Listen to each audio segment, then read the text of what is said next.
que vous avez la moindre idée de l'arme la plus efficace que Satan essaye d'utiliser contre vous, vous savez, c'est facile à identifier. Et si vous m'écoutez aujourd'hui, je vais vous aider à apprendre à la reconnaître.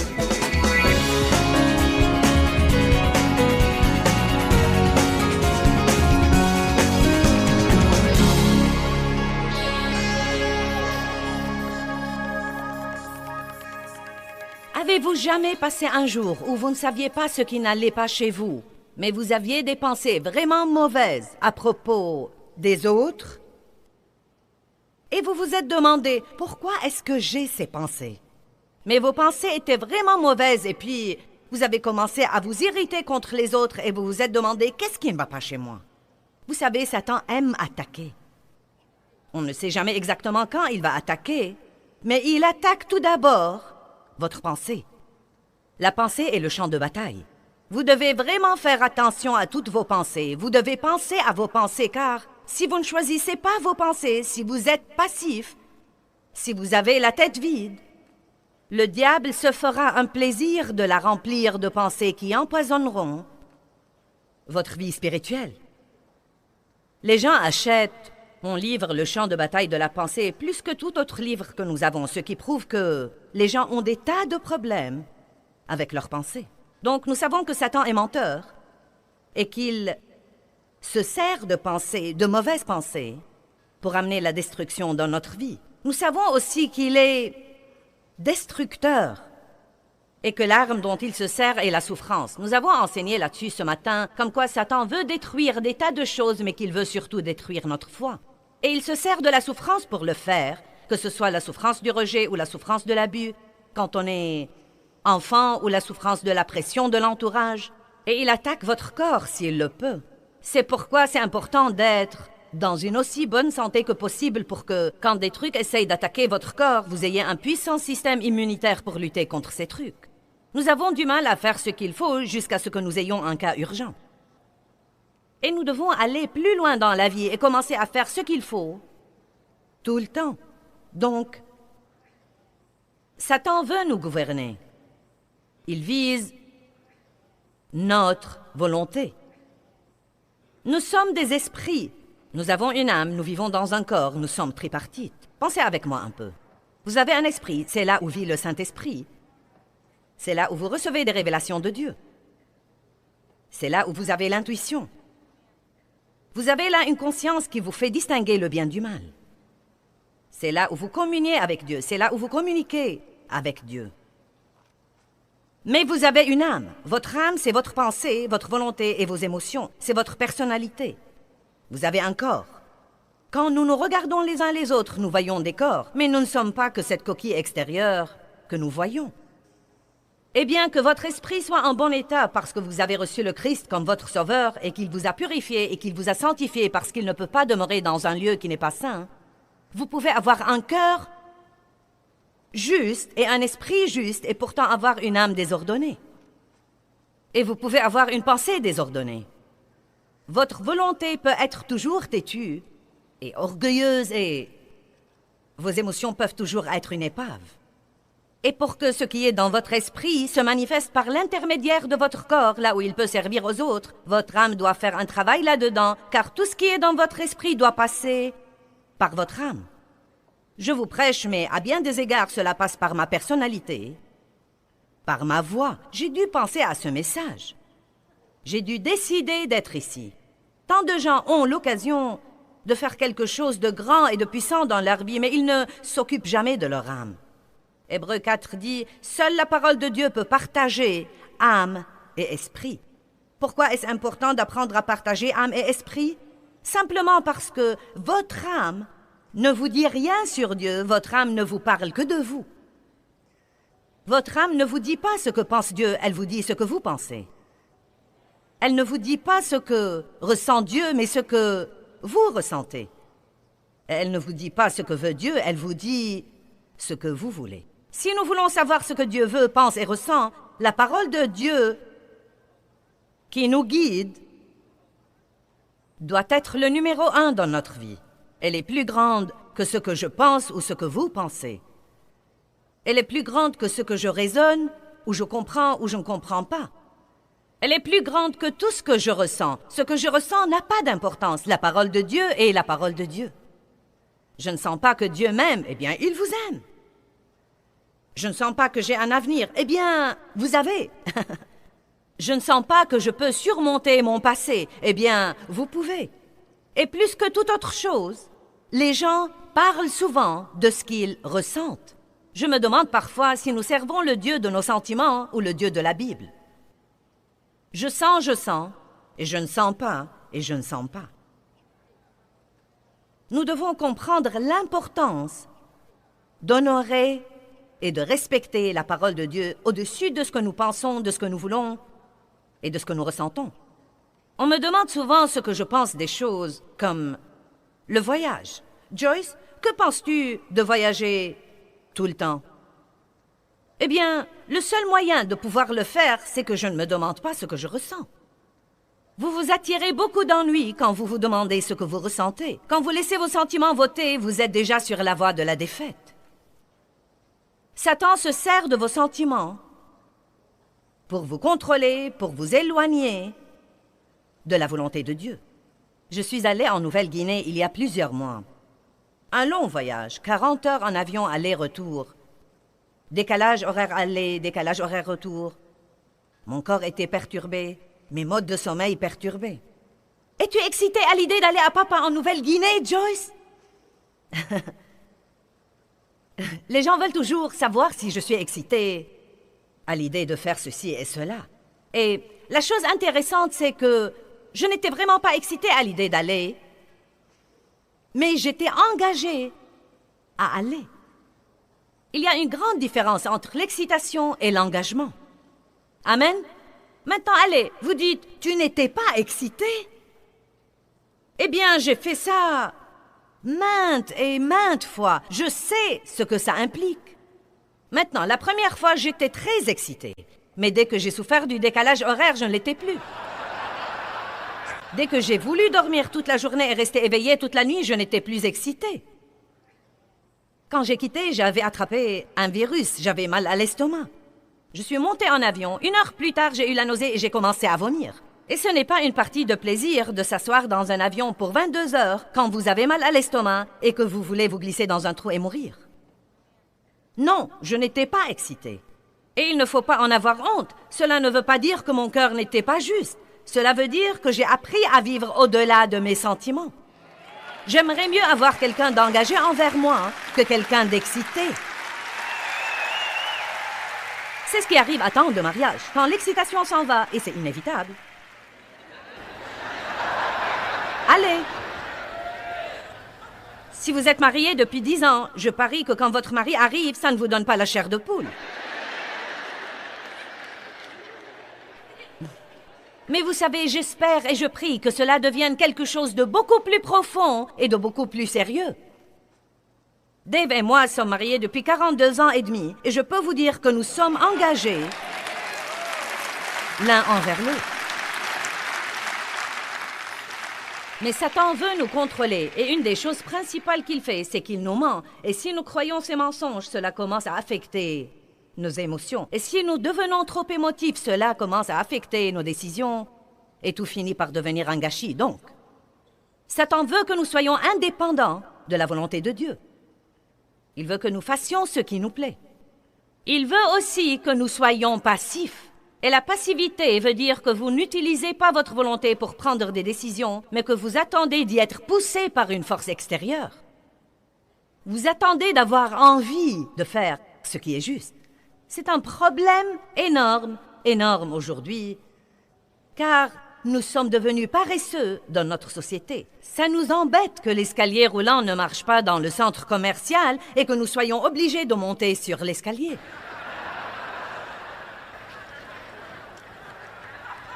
Nous nous impatientons si notre branchement Internet prend 45 ou 50 secondes au lieu de 10 secondes pour nous connecter. Nous nous fâchons si notre téléphone portable, avec son iPod et sa connexion Wi-Fi, où vous pouvez communiquer avec le monde entier. Non mais je m'assieds là et je parle avec mon fils quand il est en Indonésie ou en Afrique et nous communiquons ensemble comme ça. Mais si ce truc ne marche pas rien qu'une fois... Donc nous sommes plutôt accros de commodité. Et nous devons comprendre que si nous voulons être des chrétiens conquérants qui savent vaincre le diable, il faudra que nous ayons un peu d'engagement et un peu de force et un peu de volonté pour endurer des choses et ne pas abandonner chaque fois que quelque chose ne nous plaît pas. Quelqu'un peut dire amen à ça?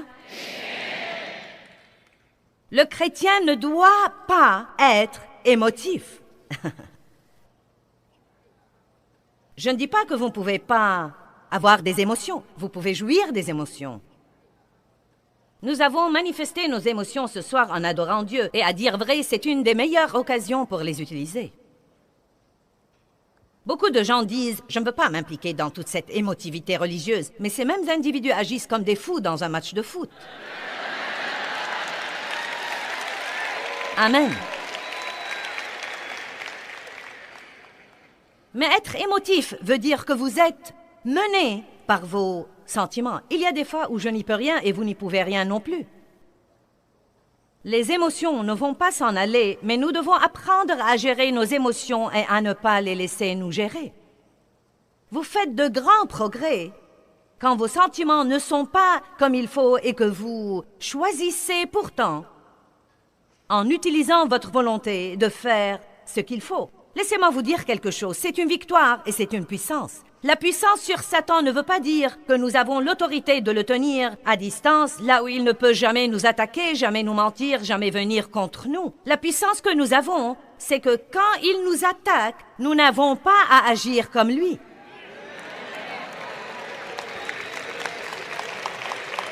Vous voyez, je pensais avant que résister au diable signifiait que si j'exerçais suffisamment ma foi, je pouvais l'empêcher de me déranger. Et Dieu m'a dit, non, quand il te dérange, tu as la puissance de ne pas agir comme lui. Nous sommes censés agir comme Dieu au milieu de nos épreuves et tribulations. Les gens émotifs font beaucoup de sérieuses erreurs. Ils vivent d'après leurs sentiments. Ils prennent des décisions d'après leurs sentiments. Et ils finissent par désobéir à Dieu.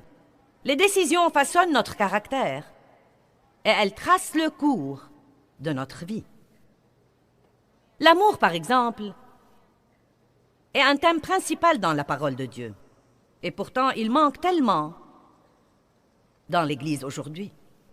Faites attention à ce que l'Église ne devienne un club social où nous allons tous pour nous divertir. Nous avons une bonne musique. Nous passons un temps merveilleux et nous devons passer un temps merveilleux. Mais il y a aussi des moments où nous devons être sérieux et écouter une parole puissante de Dieu. Ne vous fâchez pas si vous n'avez pas un dessert chaque fois que vous allez à l'église. Vous avez parfois besoin de la viande et des légumes que vous n'aimez pas. Vous devez écouter la partie de la parole que vous aimeriez ne pas écouter, mais c'est ce que vous devez écouter. Nous devons entendre parler de l'amour et savoir que c'est plus qu'une charité sentimentale où nous nous étreignons et nous disons « Je vous aime de l'amour du Seigneur ». Mais ne m'appelle pas et ne me demande pas de t'emmener en voiture car je ne veux pas changer mon chemin pour te prendre. Mais je vous aime de l'amour du Seigneur. Allez maintenant, vous m'entendez? L'amour n'est pas une question de ce que je ressens ou ne ressens pas. Ce n'est pas un sentiment, c'est une volonté. C'est quelque chose que je dois faire exprès. Vous pouvez décider de marcher dans l'amour. Vous dites « Cette personne ne me plaît pas, comment pourrais-je l'aimer ?» Que cette personne vous plaise ou non n'a rien à voir avec l'amour. L'amour n'est pas un sentiment, c'est une action. C'est la façon dont vous décidez de la traiter, quel que soit votre sentiment à son égard. Est-ce que vous m'entendez? Je crois que si nous voulons décrire l'amour, la façon de le décrire, c'est de dire l'amour est vraiment la manière dont nous traitons les gens. Et surtout la manière dont nous traitons les gens que nous n'aimons pas, ou les gens qui nous ont fait du mal, ou les gens qui ne sont pas particulièrement gentils envers nous. Et ce n'est pas mon idée, c'est l'idée de Dieu. La Bible dit que nous devons nous revêtir de l'amour. Que veut dire cela? Comment est-ce qu'on se revêt de l'amour? Il parle de prendre une décision. Se revêtir veut dire prendre une décision. Je me revêts de mes habits tous les jours. Et quand je m'en revêts, je veille toujours à ce qu'il me convienne parfaitement. Revêtez-vous spirituellement en sortant de votre maison. Revêtez-vous non seulement de vos vêtements extérieurs, mais encore revêtez-vous spirituellement.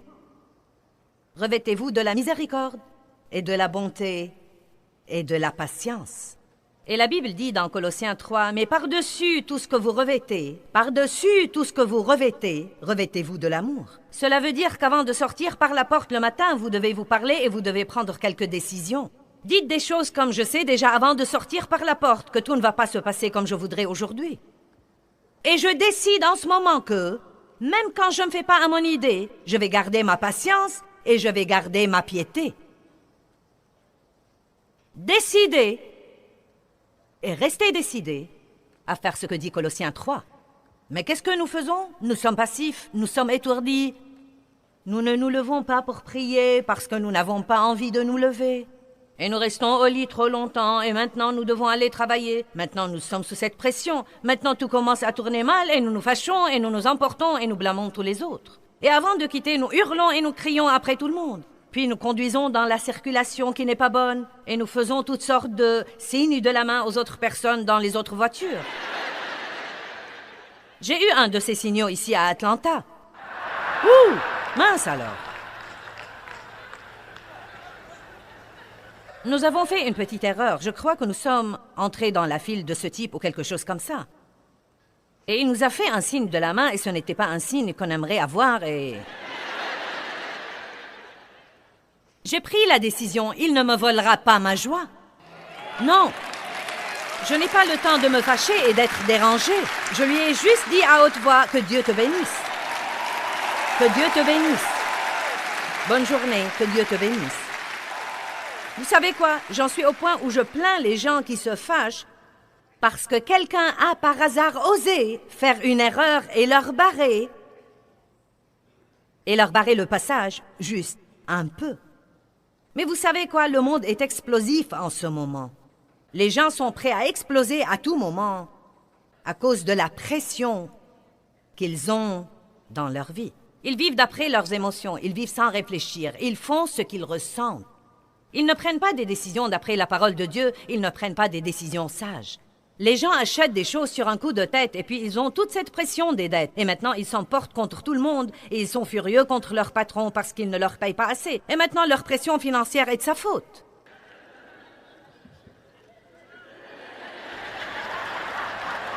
Allez, je prêche bien.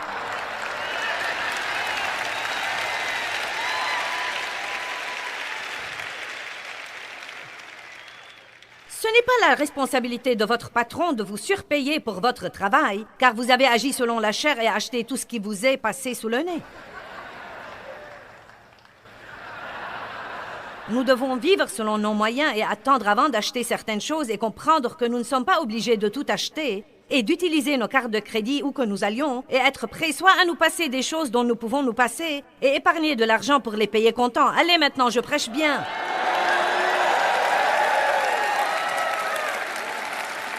Mais quand vous êtes mené par les émotions, bonté divine, vous sortez, vous voyez ce panneau au solde 75% et vous achetez tout ce qui vous passe sous le nez juste parce qu'il est soldé. Je ne peux pas passer cette affaire. Je raconte l'histoire d'une femme et de son mari qui lui dit « Chérie, arrête d'acheter, nous devons nous acquitter de nos dettes. » Et il le lui fait promettre, elle lui promet de ne plus acheter des habits. Elle va au centre commercial prendre quelque chose qu'elle a commandé auparavant et pendant qu'elle est là, elle voit une jolie robe soldée. Et donc, elle entre dans le magasin juste pour l'essayer, juste pour voir comment elle est. Vous savez, ça ressemble à apporter chez soi des brownies au chocolat et au caramel pour les regarder et non pas pour les manger. Eh bien, j'ai acheté cette préparation pour gâteau pour mes enfants. Non, ce n'est pas vrai.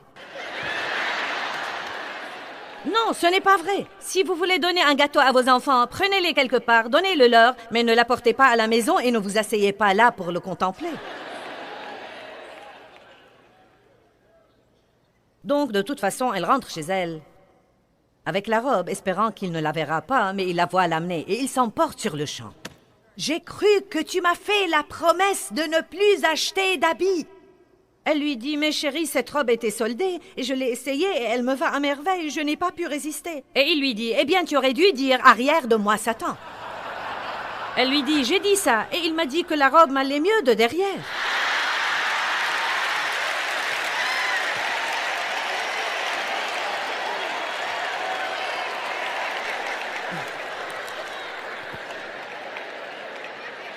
Amen. Nous devons apprendre à nous revêtir de l'amour et à faire ce qu'il faut et à faire les bons choix et à tenir nos engagements. Vous savez, tant de gens s'engagent sur un coup d'émotion. La Bible dit qu'il ne faut pas vraiment s'engager avant de calculer le coût. Comment est-ce que ça va être? Comment est-ce que ça va vraiment être quand la chair de poule s'en va? Comment est-ce que ça va vraiment être quand ce n'est plus nouveau? Écoutez-moi bien, quand une chose est nouvelle, non mais les gens déménagent et viennent travailler pour nous. Ils viennent à Saint-Louis travailler pour nous. On dirait qu'ils sont morts et qu'ils sont allés au ciel. Ah! Oh, je n'arrive pas à croire que je travaille pour Joyce Meyer. Ils doivent penser que nous allons nous asseoir et bavarder pour 5 heures tous les jours. Et après qu'ils soient là et découvrent qu'ils ne me voient jamais, car je suis rarement dans mon bureau, je travaille toujours ailleurs, et nous voulons qu'eux travaillent aussi. Ils découvrent que nous ne flottons pas sur un nuage toute la journée en chantant Alléluia encore, mais que nous travaillons et que nous nous attendons à l'excellence. C'est incroyable. C'est vraiment incroyable, les idées irréalistes que nous avons des choses. C'est pourquoi vous ne devez pas faire les choses d'après vos émotions. Vous ne devez pas épouser quelqu'un d'après vos émotions.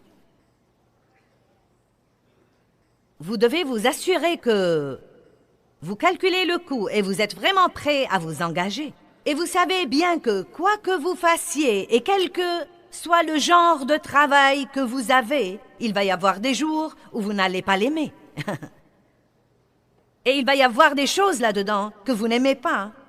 Et quoi que vous fassiez, il va y avoir des moments dans la vie où vous allez vous fatiguer de faire la même chose encore et encore et encore et encore. Quand les choses de la vie perdent leur nouveauté, nous découvrons ceux qui sont vraiment engagés à mener les choses à bonne fin. Nous devons commencer à faire ce que Dieu veut que nous fassions parce qu'il veut que nous le fassions et arrêter d'être menés par les émotions. Y a-t-il quelqu'un ici qui peut dire que ces émotions lui créent un peu d'ennui? Ce sera mon nouveau sujet préféré pour cette année. Nous allons avoir des informations sur les sentiments et arrêter de les laisser nous gouverner, car nous n'aurons aucune maturité spirituelle tant que nous suivons nos sentiments. Même si nous avons les sentiments qu'il ne faut pas, nous devons choisir de faire ce qu'il faut. Vous pouvez avoir envie de taper quelqu'un, mais cela ne veut pas dire que vous le faites.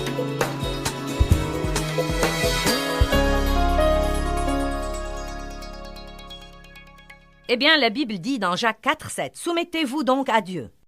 Résistez au diable, tenez ferme contre lui et il fuira loin de vous. » Vous savez, quand vous reconnaissez que les sentiments et les émotions négatives viennent de Satan, vous comprendrez à ce moment-là que vous avez le pouvoir de les arrêter. C'est vraiment quelque chose que le diable ne veut pas que vous sachiez. Il ne veut pas que vous sachiez que vous avez un pouvoir contre lui. Mais la Bible dit dans Luc 10, 19, « Voici, je vous ai donné le pouvoir. Je vous ai donné le pouvoir sur toute la puissance que possède l'ennemi, et rien ne pourra en aucune façon vous nuire. » Donc, le diable a vraiment une puissance, mais la bonne nouvelle est que vous avez plus de puissance. Celui qui est en vous est plus grand que celui qui est dans le monde. Vous devez vraiment le croire et apprendre à reconnaître l'ennemi et à libérer tout de suite ce pouvoir contre lui. Plus nous venons tôt contre l'ennemi, plus il nous sera facile de remporter la victoire.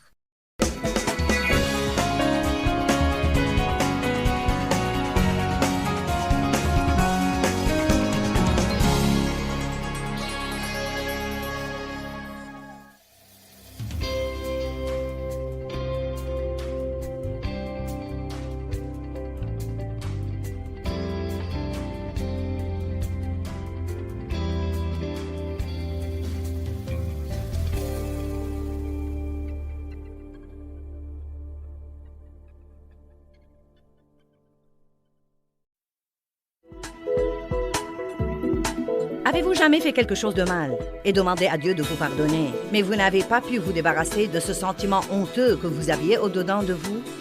Eh bien, vous savez, l'accusateur condamne toujours. Mais aujourd'hui, vous pouvez apprendre à passer outre à ces sentiments et vivre dans la liberté.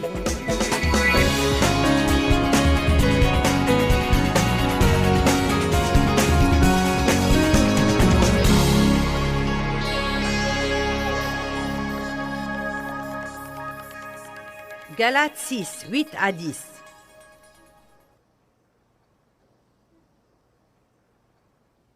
Car celui qui sème pour sa chair, pour sa nature inférieure, pour sa sensualité ou ses sentiments, moissonnera de la chair la corruption et la ruine et la destruction.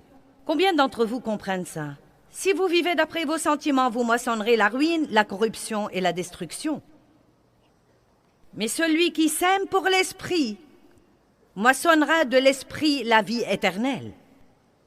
Ne nous décourageons pas et ne nous lassons pas d'agir noblement et de faire le bien, car nous moissonnerons au temps convenable si nous ne nous relâchons pas, ni perdons courage, ni faiblissons, ni abandonnons. Donc ces versets nous disent que nous sommes censés faire le bien pour une période de temps, bien que nous ne voyions pas un bon résultat. Bonjour. Peut-être que vous aurez à bien traiter quelqu'un longtemps avant de voir un changement en lui. Peut-être que vous aurez à lui montrer l'amour de Dieu jusqu'à ce que vous sentiez que vous ne pourrez pas faire ce qu'il faut un jour de plus, car vous ne voyez aucun changement, vous ne voyez aucun résultat. Nous ne devons pas faire le bien juste pour avoir un résultat, nous devons faire le bien parce qu'il est bien et parce que c'est ce que Dieu nous a demandé de faire. Je vais répéter car je ne veux pas que vous le manquiez. Nous ne faisons pas le bien pour avoir quelque chose de Dieu, mais nous faisons le bien à cause de ce que Dieu a fait pour nous et pour sa miséricorde incroyable. Tant que nous faisons le bien pour avoir un résultat, je crois que le diable peut jouer avec ça. Il peut intervenir et jouer avec ça. Vous devez payer la dîme et donner les offrandes, car c'est bien. Et vous moissonnerez des fruits. Mais la Bible dit, tant que la terre subsistera, les semailles et la moisson ne cesseront pas. Mais nous devons le ralentir et le dire comme il faut. Tant que la terre subsistera, il y aura un temps pour les semailles. Et longtemps, et plus longtemps que vous ne croyez que vous pouvez supporter, et longtemps, et longtemps, et longtemps, et longtemps, et longtemps, et longtemps, puis viendra la moisson. Amen.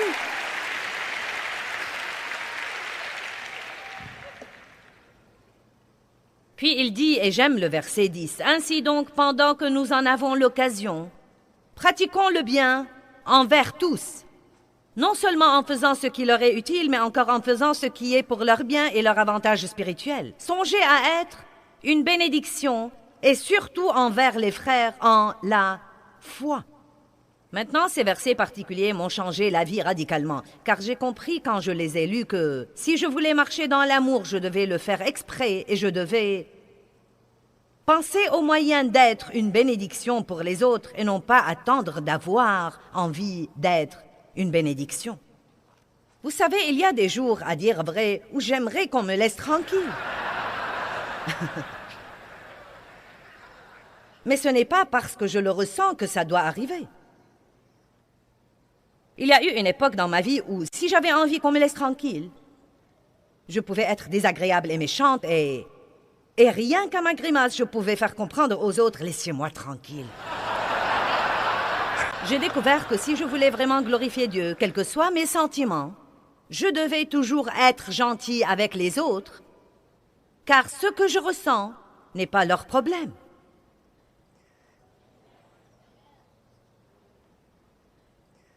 Le pardon est un autre exemple, je crois. Vous ne pardonnez pas à quelqu'un juste parce que vous en avez envie ou non. Il y a des sentiments qui entrent en jeu quand quelqu'un vous blesse ou vous fait du tort ou quand vous rencontrez une injustice dans votre vie. J'avais beaucoup de sentiments après 15 ans d'abus sexuels de la part de mon père. Beaucoup de sentiments et aucun d'eux n'était agréable. Comme j'ai approfondi ma relation avec Dieu, j'ai compris que je ne pouvais pas prier la prière officielle. Je pardonne à mes ennemis, je devais vraiment pardonner. Amen. Un pardon total. J'ai commencé à pardonner quand j'ai compris que les gens qui souffrent font souffrir les autres. Mon père m'a fait souffrir car il souffrait et quelqu'un d'autre lui avait fait du mal. Eh bien, vous voyez, Satan veut commencer une chose 10 générations auparavant et la maintenir de génération en génération en génération pour que tout le monde se haïsse tout le temps. Et quand vous faites ça, vous continuez à reproduire la même douleur. Elle pourrait avoir un goût différent, mais vous continuez à reproduire cette douleur. Si j'avais continué à haïr mon père, j'aurais fini par maltraiter mes enfants. Je n'aurais pas fait ce qu'il m'a fait, mais j'aurais été difficile à vivre, j'aurais été égoïste et rempli d'apitoiement sur soi et pleine d'amertume et de ressentiment, et ceci aurait affecté tous ceux qui m'entouraient. Très souvent, quand quelqu'un nous a fait du mal dans le passé, si nous ne lui pardonnons pas, nous finissons par faire payer aux autres dans notre vie maintenant ce que quelqu'un d'autre nous a fait. Certains d'entre vous comprennent où j'en suis. Mais j'ai dû apprendre à pardonner vraiment et j'ai dû apprendre que je me rends service en pardonnant. Il ne s'agit pas tant de rendre service à quelqu'un d'autre que de me rendre service à moi-même, car je ne peux pas communiquer et communier avec Dieu si j'ai cette rancœur dans mon cœur. Vous dites, c'est dur, comment est-ce que Dieu peut s'attendre à ce que je pardonne? Comment nous attendons-nous à ce qu'il nous pardonne? Eh bien, il m'a fait la même chose plusieurs fois. Eh bien, excusez-moi. Combien de fois avez-vous fait vous-même la même chose et Dieu vous a pardonné encore et encore et encore et encore? Ce qui est merveilleux chez Dieu, c'est qu'il ne nous demande jamais de donner quelque chose qu'il ne nous donne pas auparavant. Il ne nous demande pas de pardonner avant de nous avoir pardonné. Il ne nous demande pas d'être miséricordieux avant de nous montrer sa miséricorde. Il ne nous demande pas d'aimer les autres avant de nous équiper de ce qu'il nous faut pour les aimer. L'amour de Dieu est répandu dans nos cœurs par le Saint-Esprit quand nous recevons Christ comme notre Sauveur. Donc nous avons l'amour de Dieu et nous maintenant, il peut nous guérir et nous pouvons le donner. Mais nous ne ferons pas ça si nous n'apprenons pas à passer outre à nos sentiments. Je crois que nous sommes tellement adonnés à choyer et pomponner nos sentiments que nous ne comprenons même pas qu'ils sont un problème assez sérieux et que nous prenons toutes nos décisions d'après ce que nous ressentons. Je sais, comme je vous parle ce soir, que certains d'entre vous ont l'air de comprendre, mais que d'autres ont l'air...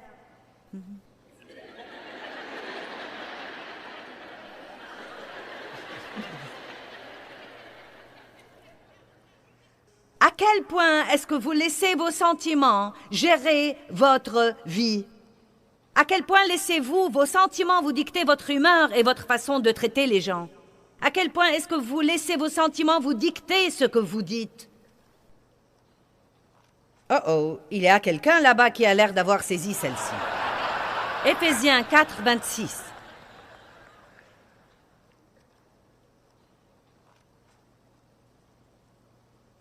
Si vous vous mettez en colère, ne péchez pas. La Bible ne dit jamais de ne pas se mettre en colère. Car à dire vrai, la colère est une émotion difficile à éviter. Cela veut dire que quand vous vous mettez en colère, n'agissez pas mal. Que le soleil ne se couche pas sur votre colère, votre exaspération, votre fureur ou votre indignation. Je crois que c'est formidable que Dieu nous ait donné toute la journée. Mais c'est vraiment mauvais quand vous vous fâchez tard dans la nuit et que vous n'avez pas longtemps pour vous réconcilier avant d'aller vous coucher. Moi, par exemple, j'ai dormi sur la couture du matelas pour ne pas toucher Dave la nuit. Non mais... Pousse-toi. Ne me touche pas. Je me rappelle que j'ai dormi là une nuit et que j'ai gelé parce qu'il avait toute la couverture et que je ne voulais pas la lui demander. J'étais décidée à ne pas lui adresser la parole. Et il ronflait, et il avait des rêves agréables, et il était au chaud sous sa couverture. Et il avait toute la place et il était étalé de tous les côtés. Laissez-moi vous demander, qui a donc gagné? Pas moi.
Maintenant, verset 27. Ne donnez pas une telle place ou une telle prise au diable. Ne lui donnez pas une telle occasion. Arrêtez d'ouvrir une porte au diable par laquelle il peut entrer et ruiner votre vie par l'amertume, le ressentiment et le non-pardon. Eh bien, je n'y peux rien. Vous savez, quand j'ai finalement décidé de ne pas vivre offensé, et écoutez-moi, toutes ces choses commencent par une décision. Après avoir pris la décision, vous étudiez et vous étudiez et vous étudiez et vous étudiez et vous étudiez sur ce plan. Car plus vous étudiez quelque chose, plus vous nourrissez votre esprit, plus vous devenez fort sur ce plan. Ça ne suffit pas d'écouter quelqu'un prêcher un message, vous devez étudier.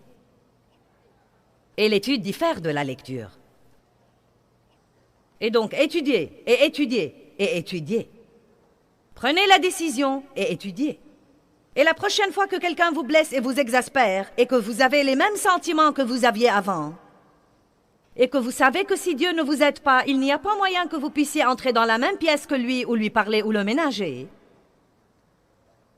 Ce que j'ai décidé de faire. Un jour, Dave m'avait exaspéré et je me suis dit, je ne vais pas dormir sur la couture du matelas. Je ne vais pas rester éveillée la nuit et être malheureuse. Je vais me comporter en chrétienne et je vais entrer dans la chambre et je vais lui parler. Je vais voir ce que je peux lui offrir, comme par exemple, chérie, veux-tu boire quelque chose? Vous savez.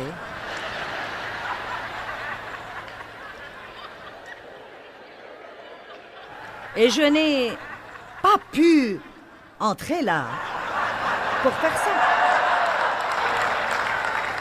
Je suis entrée dans mon bureau, j'ai fermé la porte, je suis tombée sur ma face sur le plancher et j'ai prié, Dieu, je ne vais pas quitter cette pièce avant que tu ne m'aides et que tu ne me donnes la grâce d'aller là et de me comporter comme tu veux que je me comporte. Je ne vais pas continuer à écouter des sermons et à acheter des DVD et à acheter des CD et à ne pas faire ce que dit la parole. Et vous savez quoi? J'ai prié et prié et prié. Et je suis sortie du bureau et entrée dans la pièce où était Dave.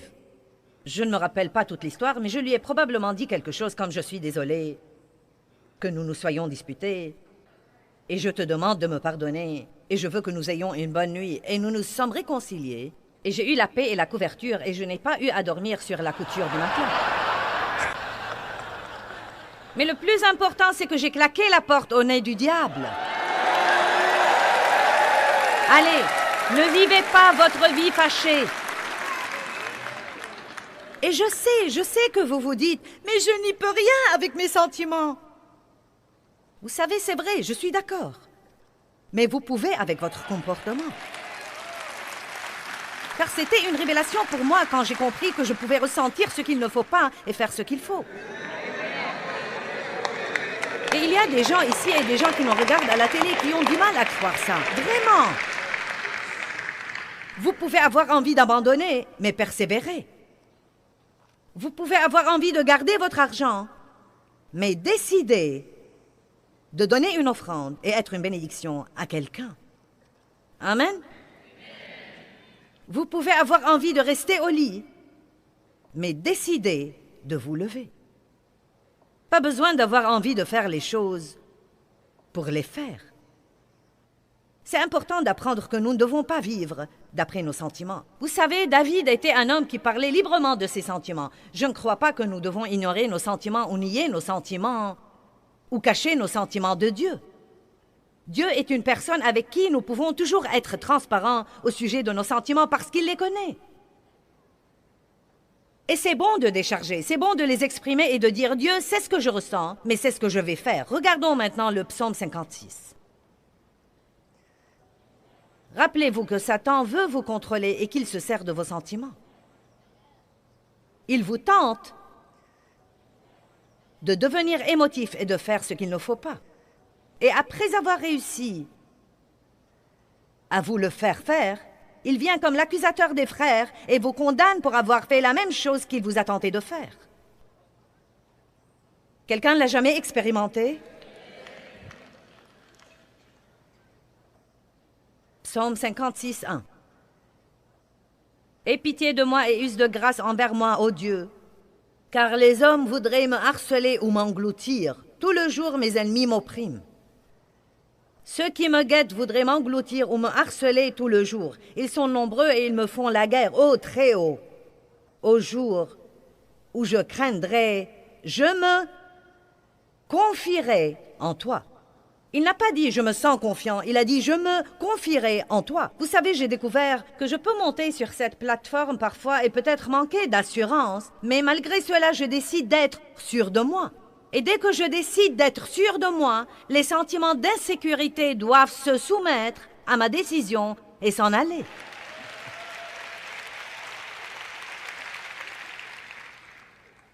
Au jour où je craindrai, je me confierai en toi et je mettrai ma confiance et mon espérance en toi. Verset 4. Avec l'aide de Dieu, je glorifierai sa parole. Je m'appuie sur Dieu, je compte sur lui et je me fie en toute confiance à lui. Je ne crains rien. Que peuvent me faire les hommes? Et la crainte alors? Vous savez, la crainte est vraiment un sentiment produit par un mauvais esprit qui nous attaque. Un sentiment. Vous tremblez. Vous êtes angoissé et stressé, vous avez le trac. Vous avez envie de fuir plutôt que de faire face aux choses. Et quand Dieu dit dans la Bible « ne crains pas », il ne vous dit pas de ne pas sentir la crainte. Il vous dit « quand vous sentez la crainte, ne fuyez pas ».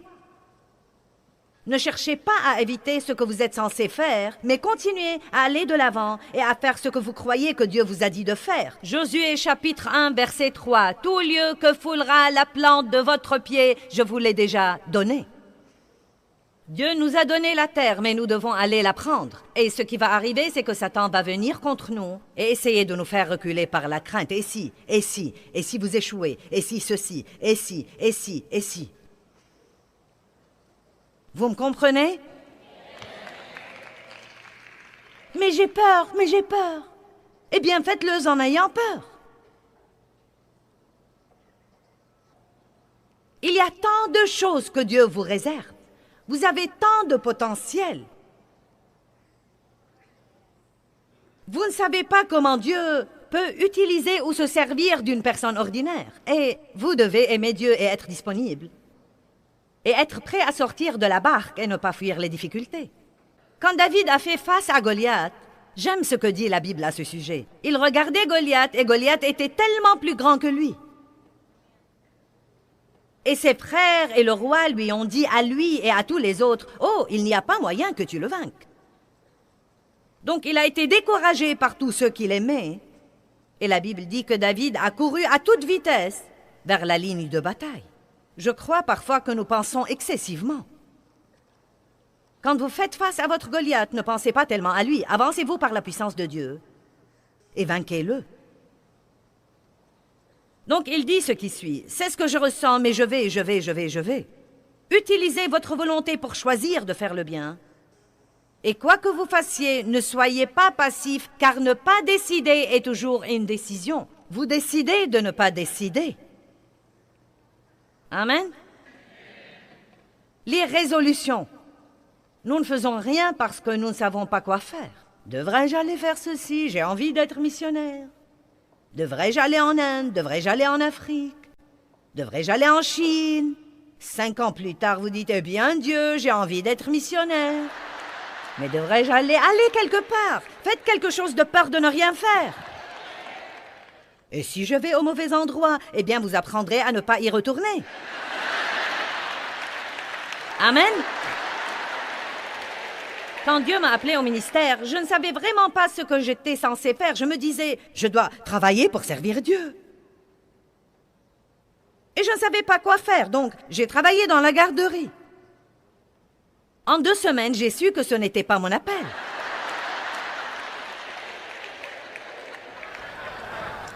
J'ai essayé le ministère de la rue. Je ne l'ai pas aimé non plus. Arrêtez d'être une personne super spirituelle et d'attendre l'apparition de 3 anges et d'attendre 2 prophéties personnelles avant d'aller faire quelque chose. Eh bien, et si je rate Dieu? Et si je rate Dieu? Oh, si je rate Dieu? Eh bien, si vous le ratez, il vous retrouvera, il viendra vous chercher et vous mettre sur la bonne voie. Ne vivez pas dans la crainte. 1 Corinthiens 3, 1 à 3. Jésus est mort pour que vous ayez une vie. Et non pas pour que vous restiez là à tout craindre et à être fâché tout le temps, et égoïste et égocentrique et plein d'apitoiement sur soi, et paresseux et fainéant. Vous dites, eh bien, j'aimerais bien que quelque chose de bien m'arrive. Il y a deux sortes de gens, les gens qui attendent que quelque chose se produise et les gens qui font que quelque chose se produise. 1 Corinthiens 3, 1 à 3. « Et moi, frères, je n'ai pas pu vous parler comme à des hommes spirituels. » Il s'adresse à l'église de Corinthe, qui avait les dons de l'esprit. Ils parlaient en langue, ils prophétisaient les uns aux autres. Ils étaient censés être le groupe spirituel. Mais il leur dit, « Et moi, frères, je n'ai pas pu vous parler comme à des hommes spirituels, mais comme à des hommes non spirituels, à des hommes charnels, en qui prédomine et gouverne la nature charnelle. J'ai dû vous parler comme à de petits enfants, dans la nouvelle vie en Christ, encore incapables de parler. » C'est plutôt intéressant car ils parlaient évidemment, mais Paul leur dit, « Vous ne savez même pas parler comme il faut. » Car quand vous devenez chrétien, quelque chose doit arriver à votre bouche. Elle a besoin d'être sauvée. Certains d'entre vous se sentent repentis de leurs péchés, mais leur bouche n'est pas sur l'autel. Puis-je avoir un grand amen? Et nous disons toujours ce que nous voulons dire, et nous le disons quand nous voulons le dire. Le diable...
de dire des choses stupides.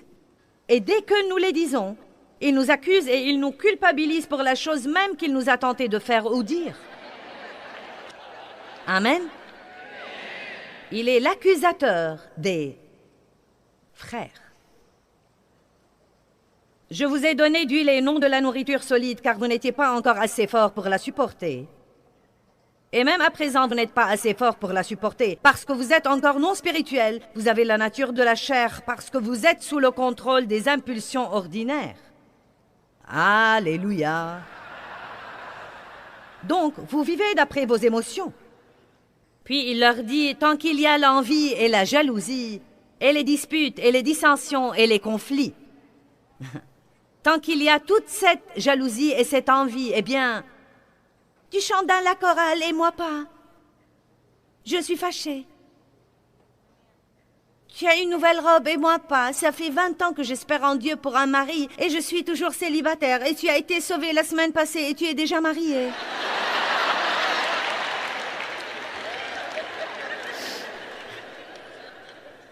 C'est les trucs de la chair.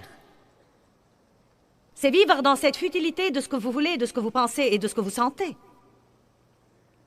Je veux, je pense, je sens, je veux, je pense, je sens, je veux, je pense, je sens. Qui s'en soucie? Vivez profondément. Vivez profondément. Dites à votre pensée de se taire. Dites à vos sentiments qu'ils ne vont pas vous gouverner.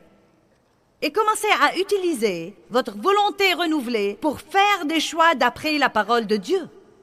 Ne laissez pas votre âme vous gouverner. Vous n'avez pas besoin d'avoir envie de faire le bien pour le faire. Eh bien, que penses-tu de cela? Commencez à dire aux gens dorénavant, je ne me demande plus. Allez, pouvez-vous saisir et comprendre, je ne me demande plus. Oui, c'est vrai, je ne me demande plus. Je fais tout simplement ce que je crois que Dieu veut que je fasse. Et quand vous faites ça, vous aurez une joie qui l'emportera sur tout le reste. Il n'y a rien de mieux que de savoir que vous êtes dans la volonté de Dieu et je crois que c'est surtout bon si vous avez souffert et enduré quelque chose et payé le prix pour avoir cette obéissance dans votre vie.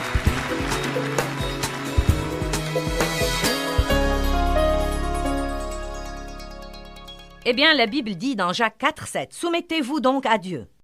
Résistez au diable, tenez ferme contre lui et il fuira loin de vous. » Vous savez, quand vous reconnaissez que les sentiments et les émotions négatives viennent de Satan, vous comprendrez à ce moment-là que vous avez le pouvoir de les arrêter.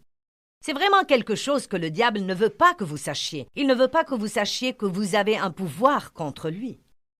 Mais la Bible dit dans Luc 10, 19, « Voici, je vous ai donné le pouvoir.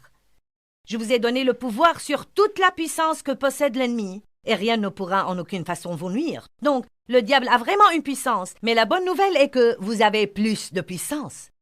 Celui qui est en vous est plus grand que celui qui est dans le monde. Vous devez vraiment le croire et apprendre à reconnaître l'ennemi et à libérer tout de suite ce pouvoir contre lui. Plus nous venons tôt contre l'ennemi, plus il nous sera facile de remporter la victoire.